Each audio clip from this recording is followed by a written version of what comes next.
Una sa ating mga balita, patuloy ang pag-angat ng Pilipinas sa larangan ng global competitiveness dahil sa mga reformang ipinatutupad ng Administrasyong Aquino. Muli namang tiniyak na Malacanang ang mga hakbang para mapanatiling matatag ang ekonomiya ng bansa. Nag-uulat si Rocky Ignacio mula sa Malacanang, live.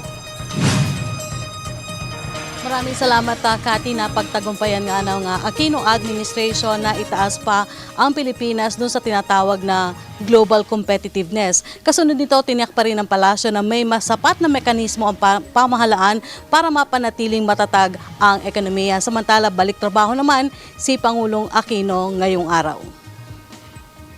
Napagtagumpayan ng Aquino Administration ang kakayahan na gawin ng Pilipinas bilang lugar na oportunidad at kaunlaran. Sa kabila ng mga hamon kasama ng epekto ng panlabas na usapin, binigyan diin ng palasyo na nagpatuloy ang pag-angat ng Pilipinas sa larangan ng global competitiveness. The Aquino administration capped yet another successful year in terms of raising the country's competitiveness. The National Competitiveness Council reports that while many challenges remain, our country has made great progress towards its goal to move from the bottom third of global competitiveness rankings to the top third by 2016. At this point, the Philippines has made it to the middle third of global tables and, in certain cases, has risen above the median. Mula sa 8 competitiveness report, 7 rito ang natamo ng Pilipinas, kabilang na ang pag-akyat sa World Economic Forum Global Competitiveness Index sa 50 mula sa dating ika-65.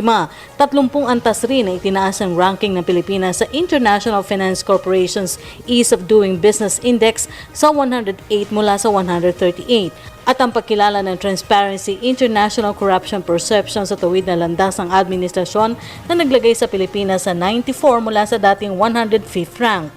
These distinctions validate your administration's efforts to create a regime of opportunities in the country by institutionalizing good governance and fostering a level playing field. Our progress will not stop here. These developments serve as impetus for the government and the private sector to work harder together to pursue our shared goal of individual empowerment, collective excellence, greater competitiveness in a society where truly no one is left behind. Kasunod nito, muling tiniyak ng palasyo na hindi mababaliwala ang mabubuting bunga ng reforma na iba yung hihikayat sa dagdag pamumuhunan. Much of these gains were results of new programs and initiatives by the government over the last 12 to 18 months. President Aquino created the Task Force on Ease of Doing Business, which aims to minimize and cut red tape in business operations. This, among other measures, played a prominent role in our country's marked improvement in making it easier for businesses to open shop in the Philippines. Samantala, balik trabaho na rin ang Pangulo ngayong araw at abala sa mga papeles at iba pang dokumento. Pinakahuling aktibidad ng Pangulo ang paggunita sa Rizal Day sa Tarlac City. He's actually back to work already. He's attending to paperwork. Nauna na nga tiniyak ni Pangulong Aquino na mababawasan ang antas ng kahirapan bago matapos ang kanyang termino sa 2016.